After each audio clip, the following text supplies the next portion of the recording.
Thanks for checking out SYMFONI on YouTube. Please be sure to subscribe and like our videos for updates.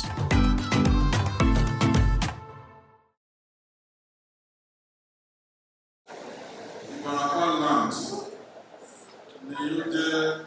the most challenging zone near Oyo State as far as the security is concerned.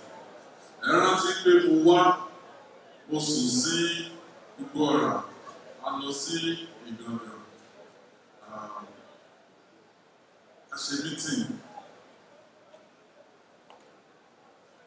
There has been progress láti gbà yẹn sísìn, ṣùgbọ́n bẹ́ẹ̀ ṣe sọ kò tí tó. We will do more.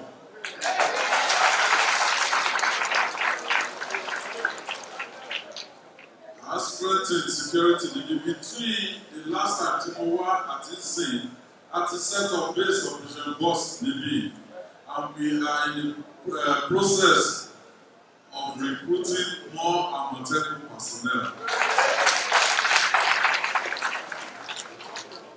Ẹ̀bẹ̀ tí mo fẹ́ bẹ̀ ó náà ni pé ẹ má dá ọ̀rọ̀ security, ẹ má dá dé ìjọba nìkan. Gbogbo wa láti jọ ṣiṣẹ́ papọ̀ kí ọ̀rọ̀ security tó lè kẹsẹ̀ járe.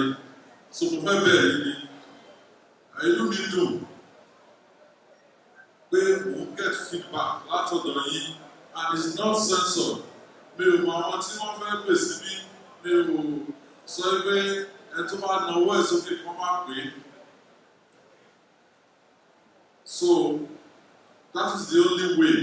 Tábà bára wa sòótọ́ ọ̀rọ̀, tábà bínú síra wa ní jáde níbí, ó sì better because a lè address kókó nǹkan tó bá jẹ́ ẹ̀dùn ọkàn àwọn èèyàn ní agbègbè Ìbarapá.